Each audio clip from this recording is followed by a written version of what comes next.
everyone and welcome to this video. Now today I'm going to be doing an album review. I'm going to be taking a look at this record. It's by Sam Fender. It's his debut album, Hypersonic Missiles. So I'll just be doing my usual thing in this video, giving a bit of background information about the album, then showing you my vinyl copy of it here, and then looking at each of the album songs in detail. So this was a request actually requested by a user called King of the Snakes. So thank you very much for requesting this video. So yeah, this was Fender's debut album released on the 13th of September in 2019. So he used he had released a few singles prior to this album, actually quite a few singles, through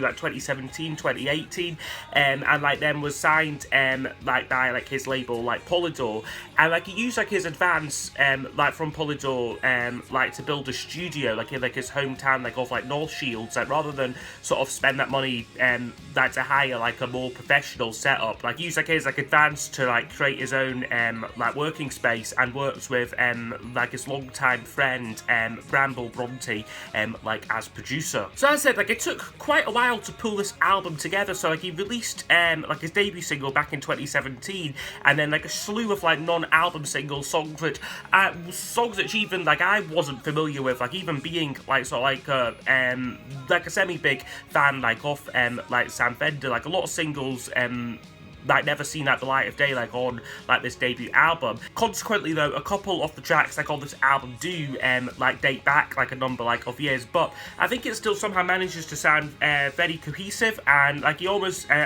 he described the album as a kind of a chocolate selection box, kind of different sounds, different sort of singles and sort of songs he's songs he's done from the early years of his career. So upon the album's release, it was a big success. It reached #1 in the UK and was and that has been certified platinum.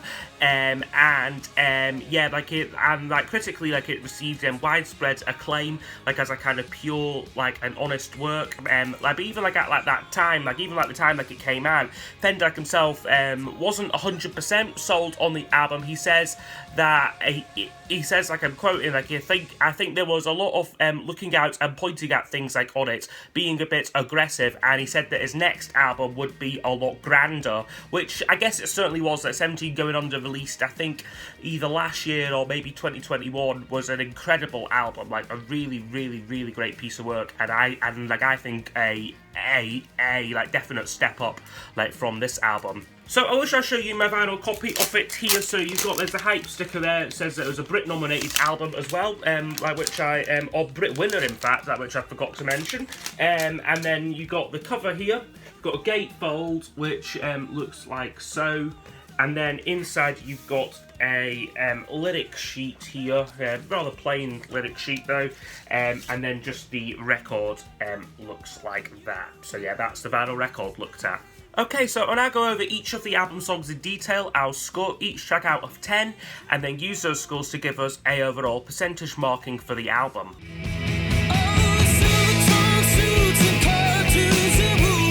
So we kick off with the title track, Hypersonic Missiles, which has been described as a slightly unorthodox love song kind of thing, by Fender, concerning kind of growing world tensions and the developing of war weapons. But then you've got some within this you've got within this context you've got quite a good kind of love song in there. He says but I believe in what I'm feeling and I'm firing for you. This world is gonna end, but till then I'll give you everything I have. And on this track, it's just a really powerful, very anthemic rock song. I mean, Fender's often been described as the Geordie, Bruce Springsteen, and certainly this song is good justification of that. It's a true anthem, soaring chorus, great use of the saxophone as well. It reached number 48 on UK charts, but I think should have done a lot better, because it is a brilliant, brilliant track.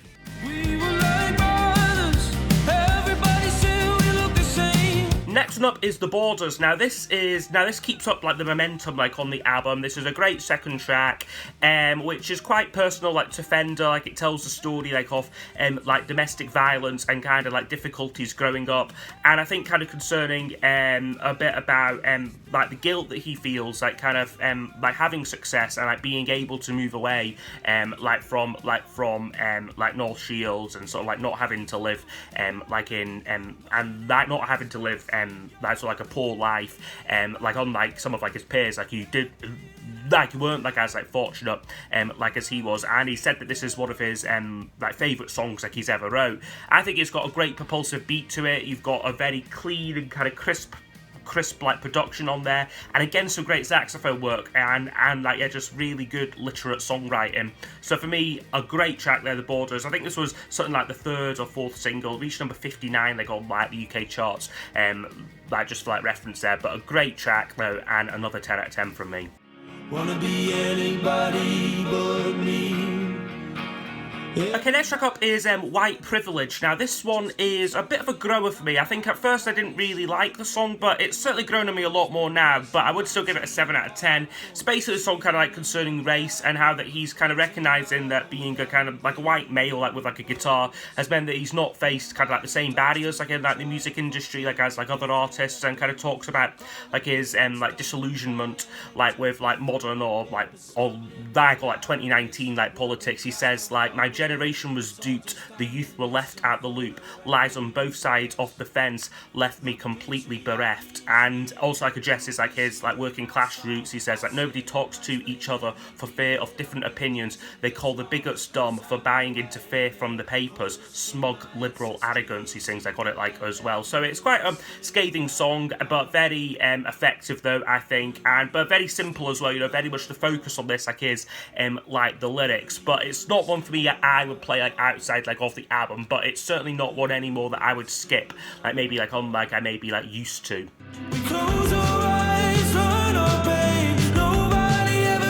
Okay, next track up is Dead Boys. Now this was a one of the preview singles for the album, one of his earlier releases. So I've got the EP Dead Boys like that this is from. So this is another, starts quite downbeat this song, like again like until like the drums come in and then it kind of takes it to like a slightly like different place. It's basically a song concerning like male suicide and about kind of losing like a friend. So you've got very direct lyrics on it, like we close our eyes, learn our pain, nobody ever could explain all the dead boys in our hometown. And it kind of starts quite calm, he's almost whispering the vocal, but then by the end he's angry, you know, like at like kind of like the issue like on that situation like by like the end of the song. So I do like the way it builds. Again, it's not one I would necessarily play outside of the album. It's not one of my favourite Sam Fender songs, but it's a good song though, and yeah, I would give that one an 8 out of 10. Darling, you're not the only one. Okay, next track up now is called You're Not the Only One. Now this is a really good, decent album track, a little bit forgettable, but it's really enjoyable like while it's on though. It starts off with a very nice kind of like jangly guitar backing, and yeah, lyrically about kind of comforting someone who like has sort of like mental health like sort of like issues. He sings like, your composure is so brittle and you hold yourself so well, inside you cling to pieces of a broken carousel. So again, some great lyrics on there. Again, this is another song which apparently dates back like quite like a few years, like one of like his earlier like compositions, like from when like he was, I think he was about 25 like when like he released this album. So I think some of these songs go back to like his kind of like teenage years, like, but this is a good song though. Again, not a highlight like on the album for me, but a good track there.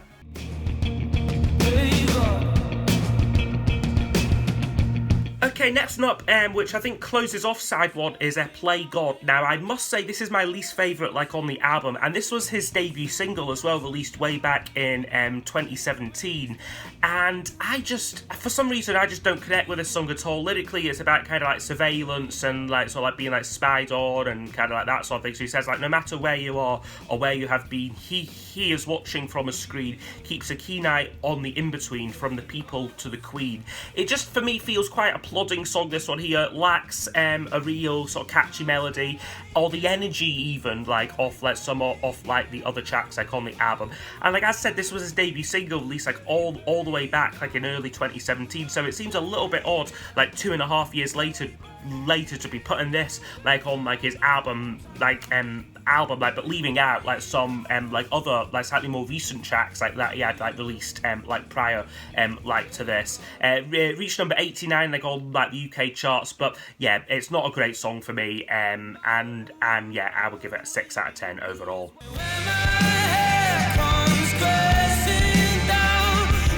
Okay, next up is called That Sound. Now, this is again a really good song, this one here. Maybe again a little bit forgettable, but it's got a really good guitar introduction, very kind of Johnny Marr-like, kind of the type of thing that you can imagine him doing like on like kind of like a sort of like recent solo album, and very like in your face kind of like drums and bass like on there like as well.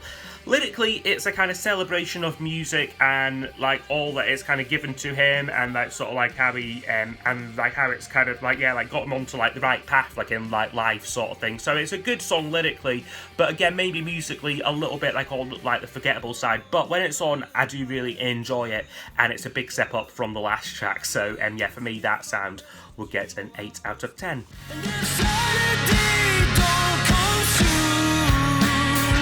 Okay, next up is Saturday. Now, this is one of his more popular songs. I think he still does this one like a lot, like in like concert. And it's a kind of classic song with a very kind of classic, kind of lyrical, kind of stereotype about sort of like waiting for the weekend and kind of like wanting to like enjoy it. He says like, if Saturday don't come soon, I'm gonna lose my mind. But you've also got like some lyrics about kind of living like in like sort of like rented flat, which isn't kind of like that sort of like it's got, he sort of describes like black mold like on the walls. Must have made 1,000 calls to get it sorted, but my landlord hates my soul kind of thing. I mean, it's a solid riff like on this one here, good track musically with, yeah, quite relatable lyrics like in like many ways, but again like yeah, like it's a really good song this, so for me would get a 9 out of 10. If you dance with me, darling. Okay, next up is Will We Talk. Now, this has become kind of Sam Fender's kind of go-to concert opener, and I can see why. It's a really good upbeat song, this one here. You've got a very kind of Heartland rock feel to it. Reminds me a lot of Tom Petty and the Heartbreakers' American Girl, just like with like that kind of like incessant, like kind of like sort of like jangly like guitar riff like on there. Lyrically, it's kind of concerns kind of like one night stands and like that sort of thing. So he sings like, if like you dance with me, darling, if you take me home, will we talk in the morning, and like that kind of thing. And it's a great song, upbeat, and then you've got these kind of Springsteen-esque kind of chimes and bells going on like in it. Just gives it a very like anthemic kind of feel to it. So yeah, for me, Will We Talk, a great song, and would get a 10 out of 10. People under bed sheets, one wallowing in defeat. Okay, next up is called Two People. Now, this one is a bit of a change in tone for the album. It's the first and certainly one of like the only kind of really delicate ballads like on like the album. And I guess lyrically, like on the surface, you could see it as a kind of continuation like off like the last track, like in like Will We Talk, like these two people like have kind of got together, hooked up sort of thing. But then this track that's kind of maybe even like later, like the morning, or maybe even like a few years later kind of thing, and like that. That sort of things, like two people like under bed sheets, one wallowing in defeat, one crumbling under heat, two fools in a one-horse town. But Fender's actually said that this song like is about like domestic violence like among like a young couple like with children. Like there's a great line towards the end, like, two children raising children, the same mistakes keep building, it's a mess of a one-horse town. Very stripped back, this one here, and I just really like it. I like how he's kept it very simple with this one here, and it's a great melody like on there, like as well, very much like an earworm kind of melody. Like, so for me, yeah, a great song, and would get a 9 out of 10.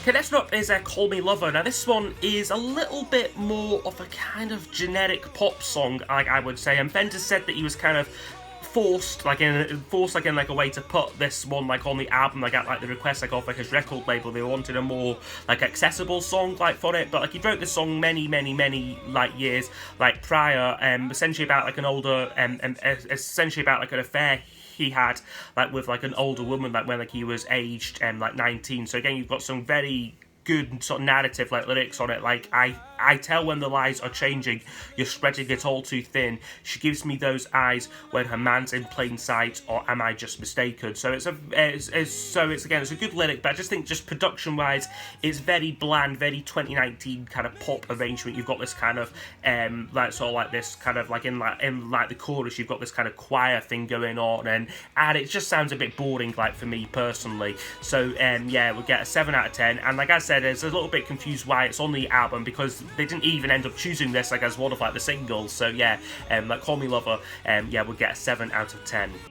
Only fast to stay forever. Okay, now the penultimate track is Leave Fast. Now this is one which was actually on his Dead Boys EP, along with That Sound was also like featured like on like this. So this came out in 2018. That's about like a year before the album, basically. So yeah, another slightly older song, this one here, but a very good lyric for this one. Essentially about wanting to kind of leave like your hometown like as quickly like as like you can, and kind of seek like opportunity like elsewhere. There's again some great like sort of like lines like with like a lot like imagery like in them, sort of like he sings like on it like boarded up windows on the promenade, the shells off old nightclubs and halfway houses.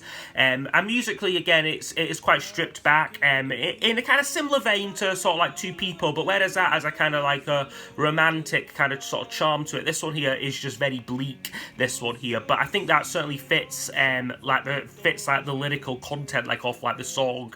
You've got like there's a great electric guitar solo that comes in towards the end. It's very twangy in that, but it gives it a very kind of eerie, kind of grey sort of like atmosphere, like this one here. But I would say it does feel a bit underproduced, and a little bit like the album is just this album for me, like anyway, doesn't end like with a bang. It kind of just slowly winds down, and this is kind of definitely kind of like contributing like to that. It almost feels a lot more like a demo, this one here, to be honest with you. So yeah, Leave Fast would get a 8 out of 10. I'm not here to hold you up. Okay, and then we close the album with a live track which has been thrown on called Use. Now this one again it's slightly hard to tell that it's a live track when it comes on, because it essentially begins, it is just Sam Fender like and like a piano basically. So again, it's very stripped back, so it's almost like kind of like the last two tracks like on the album are just almost like completely solo recordings and that. So I guess for me the album doesn't end like sort of like with like a big bang like of anything. It kind of just sort of teeters out like a little bit, but it's a good performance, this one though. Certainly, like he said that he wanted a track like on the album to show that he was a good like live vocalist and like could sing well, like without all like sort of like without like kind of like having to rely like on like a studio, like or like even just being in like a studio. Like he wanted like a live track like where he could kind of like prove himself. And yeah, I think it's like a really good like live performance, but I just think it's a little bit like out of place like on the album, and again as I said, I don't think it ends things particularly well personally. But like I guess it's a good ending, I suppose, when it kind of gets to the end like of the performance. It's this very kind of like almost like you could hear a pin drop performance. The audience is just absolutely captivated, and then like kind of like the applause like at like the end, you think, oh god, this was a live track sort of thing. Like I guess it becomes a bit surprising like that it is actually like a live recording. But yeah, for me, Use has never been a favourite of mine. It's not one I would particularly go to like outside like off the album. So yeah, we'll give it a 7 out of 10 overall. Okay, so this album scores 82%. So I think this is a really good debut album here. I think there's some brilliant tracks, particularly the first two songs, Hypersonic Missiles and The Borders, are both songs which, like, I think will go down like as Sam Fender classics. I guess like in 10 years' time when they compile like his greatest hits, those will be the first two songs on it. And I guess it'd also chuck in like Will We Talk in the Morning and Saturday like on there like as well. But there are some fillery songs like on this album, some tracks which maybe aren't quite as memorable as some songs he would do like on like the follow-up 17 Going Under, I mean there's nothing bad like on here, but there's just a couple which are like a little bit like on like the weaker side. But I would say though, in some ways it's like the sum of the parts are greater than the whole. Like it's the opposite way round, like off like kind of like the classic cliche, where it's almost like kind of, especially towards the end of the albums, then songs like Leave Fast and Use, I mean like the good songs, but I just think they're placing like on the album album like is slightly off, and like as I said, gives the impression that the album just ends like on like a rather sleepy note. But yeah, no, still a great record here. I would certainly recommend trying it out, like if like you're a fan of any kind of sort of like Heartland rock, whether it be like sort of like Tom Petty or kind of like Bruce Springsteen. It's kind of that style, but kind of comes from a kind of definitely more kind of British kind of like viewpoint. So I really like enjoy Sam Fender. He's a great like modern day artist, certainly like one of like the best out there for me like at like the minute. So yes, I hope you have enjoyed the review, and like I said, if you've got any requests for future reviews, please do leave them down below in the comments, and I'll see you all next time for the next video. Goodbye. The world rising higher. We're probably due another war with all desire.